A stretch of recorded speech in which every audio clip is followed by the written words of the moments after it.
El tipo de cambio rompió la barrera de 3.75 y el nuevo sol continuará depreciándose. Bienvenidos, soy Washington López, economista y especialista de los mercados financieros. Y esto es Gestión y Bolsa.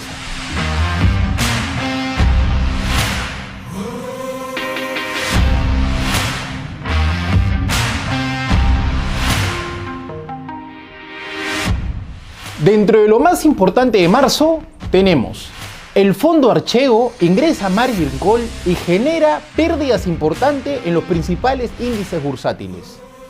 El rendimiento de los bonos y la expectativa de inflación son claves para la próxima semana, los cuales en definitiva pueden generar un próximo crash en el mercado americano. El indicador de Shiller alerta que las bolsas se encuentran en sobrevaluación y estaría próximo a un cambio de tendencia.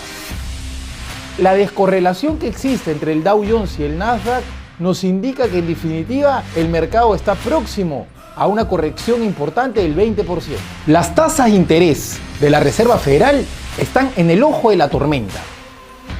Los impuestos de Joe Biden pueden adelantar el proceso correctivo de la bolsa de valores. El oro se encuentra en un proceso bajista o es una oportunidad de compra. Las elecciones presidenciales en el Perú impactan negativamente al nuevo sol, generando nuevos máximos históricos. La corrección de la bolsa peruana de 10% ha sido principalmente afectada por la corrección del cobre y Southern Copper. Las bolsas mundiales se encuentran cerca de sus máximos. El desempeño de marzo de la bolsa americana es de 1.85% positivo, cerrando el S&P en 3.972 puntos. El Eurostock logra un desempeño importante de 5.80%, la bolsa latinoamericana 2.26% y la bolsa asiática registra su primer mes negativo del año con un retorno en contra de menos 2.69%, influenciado por los problemas de los fondos de inversión y archegos. Los índices de Wall Street fueron afectados negativamente a la baja cuando ocurre la caída del fondo de inversión de archegos. Bill Hwang, administrador de este family office, se enfrentó a un margin call que lo obligó a liquidar miles de millones de acciones. Las más perjudicadas fueron Viacom y Discovery. Esta mala gestión de los riesgos por parte de archegos también afectó a los principales bancos de inversión, de entre los cuales detectamos a Credit Suisse, Group AG y Nomura Holdings, los cuales dijeron que podrían incurrir en pérdidas sustanciales relacionadas con operaciones. Las acciones de Nomura cayeron 16% en un solo día, una caída histórica para la empresa. Y las acciones de Credit Suisse cayeron 13%, una de las caídas más agresivas después del coronavirus. La semana pasada, el presidente de la Reserva Federal, Jerome Powell, anunció que no retirará el estímulo extraordinario que ha realizado a la economía hasta que se recuperen todos los datos económicos y la economía nuevamente salga a flote. La confianza del consumidor estadounidense subió en marzo a un máximo de 12 meses, a medida que los estadounidenses se mostraban más optimistas sobre el lanzamiento de la vacuna. El índice de confianza del consumidor del Conference Board subió a 109.7 desde la lectura revisada de 90.4 en febrero. Esa fue la mayor ganancia en un mes en casi 18 años y superó el pronóstico más optimista. Una nueva ronda de estímulo fiscal probablemente también ayudó a impulsar la confianza y se prevé que impulse la actividad económica y el mercado laboral en los próximos meses. Los mayores rendimientos de los bonos de tesoro de 10 años también podrían ser la receta para menos recompras corporativas entre las empresas de gran capitalización bursátil. Eso podría conducir a una reducción en las recompras de acciones corporativas y por lo tanto un crecimiento más lento de las ganancias por acción año tras año, lo que en definitiva por consecuencia generaría una caída importante de las acciones en el stock market. El nivel de apalancamiento en los activos financieros de la bolsa americana se encuentra en máximos históricos, lo cual en definitiva es totalmente peligroso, porque si el mercado va en dirección contraria, se podría generar una venta masiva de posiciones, lo que generaría un equilibrio en los portafolios y una caída promedio de 30% de la bolsa americana. La relación precio-ganancias de Shiller se basa en las ganancias promedio ajustadas por inflación de los últimos 10 años de un promedio histórico. Durante los últimos 150 años, el promedio de Shiller de precio-ganancias ha dado un dato de 16.8. Este dato ha duplicado esa zona, llegando a valores de 35.2% desde la semana pasada. En base a la data histórica, cada vez que el ratio de precio-ganancia de Shiller se ha encontrado por encima del rango de 30, ha ocasionado consigo una caída del mercado americano entre un rango de 30 a 89%, lo cual en definitiva los datos actuales de este ratio nos indica que el mercado está próximo a un cambio de tendencia y a una corrección importante, lo cual debe alertar a todos los inversionistas. La principal razón para explicar la divergencia entre el Dow Jones y el Nasdaq en las últimas semanas se basa en lo siguiente. Las principales empresas tecnológicas han aprovechado el financiamiento con costo casi cero para realizar recompra de acciones. Por lo mismo, este sector se ha vuelto más vulnerable a lo que suceda con el rendimiento de bonos de 10 años, por su incidencia en las tasas de interés de largo plazo y su impacto sobre el pago más alto de intereses en el futuro, alentando las posiciones de venta de los inversionistas que poseen estos activos en su portafolio, los cuales han decidido reducir su posición, generando una caída del 10% en el índice del Nasdaq. El proceso eficiente de vacunación en Estados Unidos, sumado a la aprobación del paquete de estímulo fiscal de 1.9 billones de dólares, proyecta que en definitiva va a mejorar el empleo y la economía en los próximos meses. Los economistas tienen la esperanza que el mercado laboral se recupere después de haber generado datos negativos en diciembre. El paquete de ayuda aprobado este mes está enviando cheques por una cantidad de $1.400 a todas las familias que cumplan con los requisitos establecidos. Los economistas esperan que se impulse el gasto de consumidores cuando la economía se reabra completamente este año y hasta bien entrado el 2021, lo que estimulará la demanda por trabajadores.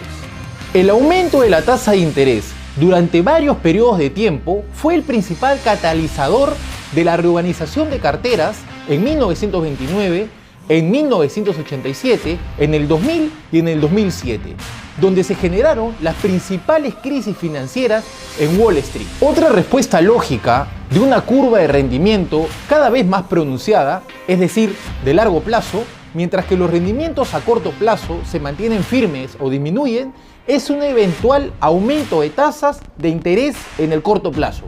Por su parte, la Reserva Federal se ha comprometido a mantener su tasa objetivo cerca de los mínimos históricos hasta el 2023.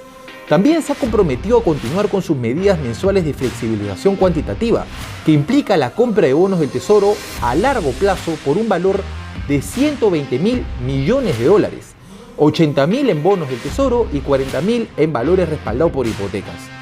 A continuación, se muestra un gráfico de un año que destaca el enorme aumento en el rendimiento de los bonos del Tesoro a 10 años del 0.55% en agosto a más del 1.70% la semana pasada. Los rendimientos libres de riesgo a largo plazo en Estados Unidos se han triplicado en 7 meses. Por el contrario, las tasas de seguridad gubernamentales europeas y japonesas, equivalentes a largo plazo, todavía se mantienen justo por encima de cero. Mi tesis es que la recuperación económica generará presiones inflacionarias, que en definitiva puede requerir tasas de interés más altas como contrapeso. Donde nos encontramos hoy, la única manera de poder enfriar las presiones inflacionarias es subiendo las tasas de interés de corto plazo a niveles similares a la inflación del 3% y o una caída agresiva de la bolsa de valores de Estados Unidos. Si la inflación se sale de control a fines del verano, las tasas hipotecarias del 4% al 5% no son imposibles. Podríamos ver otro colapso de la demanda inmobiliaria si la Reserva Federal no puede controlar la inflación lo antes posible. Históricamente, los rendimientos de los bonos del Tesoro a 10 años han sido un punto de referencia para las tasas hipotecarias. Con los rendimientos alcanzados mínimos históricos en el 2020, las tasas hipotecarias recientemente hicieron lo mismo, pero con los 10 años rebotando, más de 100 puntos básicos de su mínimo histórico en solo meses, es solo cuestión de tiempo antes que la tasa hipotecaria de 15 y 30 años sigan su ejemplo. En conclusión, los estímulos generados por el gobierno americano en base a una excesiva liquidez hoy invierte un rol de beneficio favorable al mercado y genera un gran riesgo que por consecuencia de ello aumenten las presiones inflacionarias y el rendimiento de los bonos de 10 años. Escenario que en definitiva, si la Reserva Federal no controla de manera correcta estas variables, existen altas probabilidades que se vuelva a repetir una crisis subprime similar a la del 2008. Varias acciones del plan de gobierno de Joe Biden son un mal augurio para las acciones, como el caso de los impuestos. Se espera que Biden incluya una serie de recaudadores de ingresos, incluidos aumentos en las tasas de impuestos corporativos, del 21 al 28%, y la máxima para las personas de 39.6 del 37%, además de agravar las ganancias de capital al fallecer. Esas propuestas podrían recaudar $1 billón en 10 años. De lograr aprobar los impuestos, esto generaría una gran corrección a los mercados financieros. A pesar que esto puede ocasionar una importante corrección de los índices en la bolsa, la prioridad del presidente es la sostenibilidad del crecimiento económico de su país y no la factibilidad de que pueda pagar su deuda externa y no entre en default. Como podemos observar, el mercado americano ha roto la zona de 4.000 puntos, ubicándose actualmente en la zona de 4.141 puntos. En definitiva, esta suba actual la detectamos como la última suba del mercado americano en una estructura encuñada que inició en octubre del año pasado y el cual ha realizado 5 ondas perfectas a la zona de 4.263, el cual detectamos que es una zona de techo y una zona de cambio e inflexión. En definitiva, creemos que el agotamiento está anticipándose a través de los osciladores técnicos, los cuales nos muestran una gran divergencia entre la saturación y los precios del mercado. Sin embargo, esperamos en definitiva que el mercado llegue a la zona de 4.150 puntos para que se genere la zona de techo y el cambio de inflexión.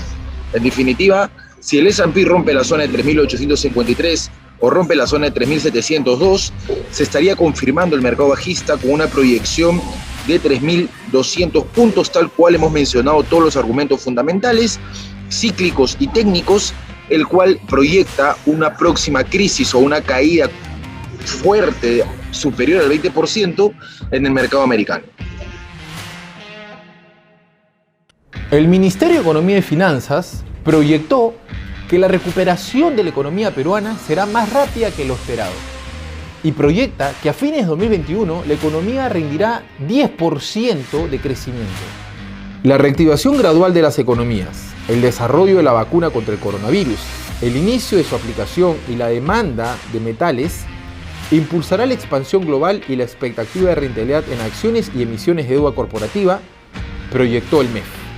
Respecto a las elecciones presidenciales, va a ser determinante los candidatos que lleguen a la segunda vuelta, ya que en definitiva existe un empate técnico con más de 2 candidatos en el segundo lugar, aumentando la incertidumbre y reflejándose en el rally del tipo de cambio. En caso de que algún candidato de izquierda llegase a la segunda vuelta, recordamos el escenario entre Keiko y Humala en el 2011, en donde en definitiva esa perspectiva perjudicó negativamente al tipo de cambio y a la bolsa de valores.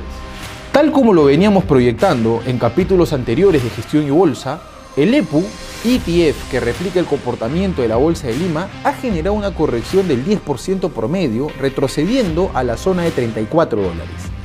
El retroceso se ha generado principalmente por la corrección de 12% de Sauder Cooper y la concentración que tiene esta acción en el índice peruano, el cual supera el 30%. Desde la perspectiva macroeconómica, este último fortalecimiento del dólar se ha visto impulsado principalmente por la suba en los rendimientos de los bonos de 10 años, lo cual presiona a un futuro a una posibilidad de suba de tasas de interés, lo que genera una suba del dólar en el mediano plazo. Por otro lado, la inflación, el cual aumenta las expectativas positivas hacia la economía americana por los estímulos realizados por Biden, tanto en el paquete de ayuda como en la infraestructura, sumado a un proceso eficiente de vacunación en los Estados Unidos, ambos factores llevarían por consecuencia que la Reserva Federal tenga un cambio de discurso por parte de Powell, respecto a una pausa o cambio en la política monetaria expansiva, frenando la oferta de dólares, lo que automáticamente encarecería el precio, dejando de lado los factores de riesgo que puedan desencadenarse en los próximos meses que impulsarían al dólar como un factor refugio. Proyectamos la continuidad en el fortalecimiento del dólar en los próximos meses. A la par, esta tendencia se involucra con los riesgos microeconómicos que atraviesa el nuevo sol, los cuales pasa por una incertidumbre política, riesgos y conflictos sociales y riesgos políticos que en definitiva alteran y generan y aumentan la incertidumbre respecto hacia quién gobernará el país en los próximos años, sensibilizando e impactando principalmente en la moneda peruana. Como podemos observar, el mercado peruano ha generado una corrección importante a fines de febrero desde la zona de $39 el EPU a valores de $33, generado básicamente por la caída de Southern Copper, la corrección del cobre y todas las tensiones que se están viviendo desde el punto de vista electoral e incertidumbre política. Esta corrección la veníamos anticipando anteriormente, advirtiendo a los inversionistas que no era una buena oportunidad de comprar en 39 el EPU, sino que espera una corrección. En definitiva, estos valores los detectamos como una tentativa oportunidad de compra. Sin embargo, creemos que la corrección va a profundizar aún más a la zona de $29, en donde creemos que es la oportunidad técnica de compra para él hacia el 2022-2023 de largo plazo. Lógicamente, las elecciones del próximo fin de semana son esenciales para ver el comportamiento de la bolsa, la cual creemos que debería continuar con la tendencia bajista hacia los valores mencionados para salir rápidamente luego a la zona de $42. Los metales continúan en una racha negativa. El desempeño del oro en marzo ha sido negativo a mínimos de $1.707. La plata ha generado una corrección más importante de 7.3% y el cobre una corrección menor de 2.8%, cerrando en 3.984. Banco de Nueva York Mellon es el banco más antiguo de Estados Unidos y anunció planes para mantener, transferir y emitir bitcoins y otras criptomonedas como administrador de activos en nombre de sus clientes. Los invitamos a todos ustedes a que nos sigan en nuestras redes sociales, nuestro canal de Telegram y nuestro blog de gestión. Esperamos que este video sea de guía y ayuda para todos ustedes. Soy Washington López y esto fue Gestión y Bolsa.